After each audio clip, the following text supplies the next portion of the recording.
Good morning students, स्वागत है आपका हिंदी की कक्षा में, जिसमें आज हम आपकी पाठ्य पुस्तक क्षितिज के गद्य खंड के पाठ 13 के प्रश्नोत्तर का अभ्यास करेंगे। पाठ 13 जो कि सर्वेश्वर दयाल सक्सेना द्वारा लिखा गया है, मानवीय करुणा की दिव्य चमक, जिसमें फादर कामिल बुल्के के बारे में उन्होंने, जो कि उनके एक मित्र थे और उनका स्नेह उन पर बना रहता था, उनके बारे में बताया गया है। इसके प्रश्न है, पहला प्रश्न अभ्यास में पहला प्रश्न है, फादर की उपस्थिति देवदार की छाया जैसी क्यों लगती थी? फादर की उपस्थिति देवदार की छाया जैसी इसलिए लगती थी क्योंकि देवदार वृक्ष हिमालय पर पाए जाने, पहाड़ी क्षेत्रों में पाए जाने वाला एक वृक्ष है, जिसे कठिन परिस्थितियों में उससे छाया प्राप्त होती है। इसलिए कहा गया कि कठिन से कठिन परिस्थितियों में फादर बुल्के का हमें प्रेम और स्नेह प्राप्त होता था, इसलिए उनकी तुलना देवदार वृक्ष की छाया से की गई है। तो आपको इसके उत्तर में लिखना है कि जिस प्रकार देवदार वृक्ष जो कि हिमालय अथवा पहाड़ी क्षेत्रों में पाया जाता है और वहां कठिन और विषम परिस्थितियों में उसकी छाया व्यक्ति को प्राप्त होती है, उसी प्रकार से फादर कामिल बुल्के का प्रेम और स्नेह उनसे मिलने वाले लोगों को कठिन से कठिन परिस्थितियों में भी प्राप्त होता था जब वे कठिन समय में होते थे। तो इसलिए उनकी तुलना देवदार वृक्ष की छाया से की गई है। अगला प्रश्न है, फादर बुल्के भारतीय संस्कृति के एक अभिन्न अंग है, किस आधार पर ऐसा कहा गया है? फादर बुल्के भारतीय संस्कृति के एक अभिन्न अंग हैं क्योंकि उन्होंने अपनी जन्मभूमि को छोड़ करके भारतीय संस्कृति और भारतीय सभ्यता में अपने जीवन को संलग्न कर दिया और अपने जीवन को पूर्ण रूपेण भारतीय संस्कृति पर न्यौछावर कर दिया, इसलिए उन्हें भारतीय संस्कृति का एक अभिन्न अंग माना जा सकता है। अगला प्रश्न है, पाठ में आए उन प्रसंगों का उल्लेख कीजिए जिनसे फादर बुल्के का हिंदी प्रेम प्रकट होता है। फादर बुल्के हिंदी भाषा से अत्यधिक प्रेम करते थे, इसीलिए वे हिंदी भाषा को हिंदी भाषा को भारत की राष्ट्रभाषा बनाने की चिंता में लगे रहते थे और इस बात को उन्होंने कई मंचों से, जहां से उन्होंने कई लोगों को संबोधित किया है, उन पर भी उन्होंने हिंदी को राष्ट्रभाषा बनाने के लिए कहा है। साथ ही यदि कहीं हिंदी की उपेक्षा होती थी तो उन्हें अत्यधिक दुख होता था। इन प्रसंगों से पता चलता है कि फादर कामिल बुल्के हिंदी भाषा से अत्यधिक प्रेम रखते थे, हिंदी भाषा से उनका अत्यधिक प्रेम था। आपको ध्यान होगा, पाठ में हमने पढ़ा था कि वे मंच पर से हिंदी को राष्ट्रभाषा बनाने के लिए उन्होंने कई बार संबोधन किया है और इसी चिंता में वे रहते थे कि हिंदी को राष्ट्रभाषा बनाया जाए, और कई लोगों को जब हिंदी की उपेक्षा करते थे उससे भी उन्हें दुख पहुंचता था। तो इन आधारों पर आपको इस प्रश्न का उत्तर लिखना है।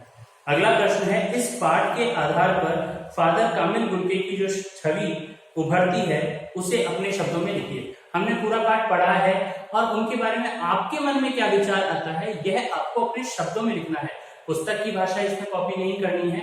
यदि मैं आपको इस प्रश्न का उत्तर बताऊंगा तो आपकी भाषा इसमें उपयोगी नहीं रह जाएगी। हमने पाठ को पूरा पढ़ा है कि वे शांत और धीर प्रकृति के थे, वो लोगों की मदद करने को हर समय तत्पर रहते थे, वो कितने ही व्यस्त हों लेकिन अपने जानकार लोगों से मिलने के लिए वह समय निकाल लेते थे, हमेशा उनके परिवार से जुड़े रहते थे, हमेशा अपने स्नेह और आशीर्वाद उन्हें प्रदान करते रहते थे।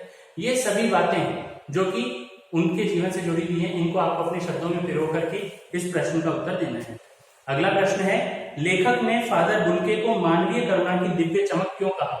मानवीय करुणा, मानवीय भावना की दिव्य चमक। आज वर्तमान स्थिति में मनुष्यों के हृदय में करुणा और दया के भाव समाप्त होते जा रहे हैं। ऐसी स्थिति में यदि किसी व्यक्ति के, मनुष्य के हृदय में अन्य लोगों के प्रति करुणा और दया का भाव होता है तो उसे एक दैविक शक्ति के रूप में माना जाता है, दैविक चमक के रूप में माना जाता है। इसीलिए ये भावनाएं फादर कामिल बुल्के में भरी हुई थी कि वे दूसरों के दुखों को अपना दुख समझते थे और दूसरों के दुख में हमेशा उनके साथ जुड़े रहते थे, उनकी हर कठिन से कठिन परिस्थिति में लोगों का साथ देते थे और प्रेम और दया भावना उनके हृदय में सदैव निवास करती थी। उनके चेहरे पर कभी भी क्रोध की भावना नजर नहीं आती थी। इस कारण से लेखक ने फादर बुल्के को मानवीय करुणा की दिव्य चमक कहा है। अगला प्रश्न है, फादर बुल्के ने सन्यासी की परंपरागत छवि से अलग एक नई छवि प्रस्तुत की है। कैसे? फादर बुल्के एक सन्यासी से अपनी एक अलग छवि प्रस्तुत करते थे, क्योंकि सन्यासी समाज से, संसार के लोगों से दूर रहना पसंद करते हैं और वे समाज से अत्यधिक दूरी बना करके रखते हैं। वहीं फादर कामिल बुल्के संसार में रहते हुए भी, संसार के लोगों की मदद करते हुए भी, संसार में उपस्थित सभी सुख सुविधाओं और अन्य चीजों से के मोह से बंधे हुए नहीं थे। सन्यासी संसार के मोह से अलग हो जाता है और साथ ही वह संसार के लोगों से भी अपने आप को दूर कर लेता है। वहीं कामिल बुल्के संसार के लोगों से दूर नहीं हुए, उनके दुख दर्द दूर करने के लिए वे हमेशा तत्पर रहे, लेकिन संसार के जो मोह बंधन हैं उनसे वे हमेशा अपने आप को दूर बना करके रखा। इस प्रकार से उन्होंने सन्यासी की एक नई छवि लोगों के सामने प्रस्तुत की है।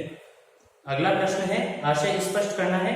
नम आंखों की को गिनना स्याही फैलाना है, यानी कि इस लाइन का, इस पंक्ति का अर्थ हमें स्पष्ट करना है। नम आंखों को गिनना शाही फैलाना है। जिस प्रकार से शाही यदि गिर जाती है तो वो चारों तरफ फैल जाती है, उसकी एक एक छोटी से छोटी बूंद कई जगह पहुंच जाती है, उसी प्रकार से फादर कामिल बुल्के के जाने के दुख में कितने लोगों की आंखें नम हुई हैं, इसको गिनना उसी प्रकार से है जैसे धरती पे गिरी हुई फैली हुई स्याही की बूंदों को गिनना, क्योंकि हम उसे भी गिनने में समर्थ नहीं होते हैं, क्योंकि कई छोटी बूंदें हमसे गिनने में रह जाती हैं।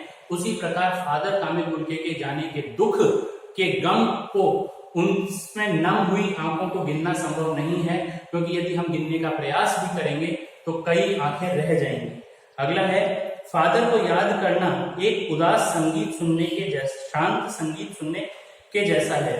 यानी कि फादर को यदि हम याद करते हैं तो एक उदास शांत संगीत होता है, उस प्रकार से है, क्योंकि वे एक शांत और धीर गंभीर प्रकृति के व्यक्ति थे, जो लोगों की मदद करने को हर समय तत्पर रहते थे और उनके जाने का दुख हमेशा बना रहेगा। इसलिए उनको याद करने से संगीत जैसा हमारे जीवन में ऊर्जा उत्पन्न तो होती है, लेकिन एक उदासी भी हमारे जीवन में आती है कि वे हमारे जीवन से चले गए हैं। तो उदासी और संगीत की, उदासी अर्थात दुख की और संगीत की ऊर्जा, इन दोनों को साथ में मिलाते हैं तब उनकी याद बनती है। इसलिए उनकी याद को उदास शांत संगीत से तुलना की गई है। तो दोस्तों, इसमें इतना ही। गृह कार्य के रूप में प्रश्न संख्या 1 से 7, प्रश्न संख्या 1 से 7 तक उत्तर पुस्तिका में करने हैं।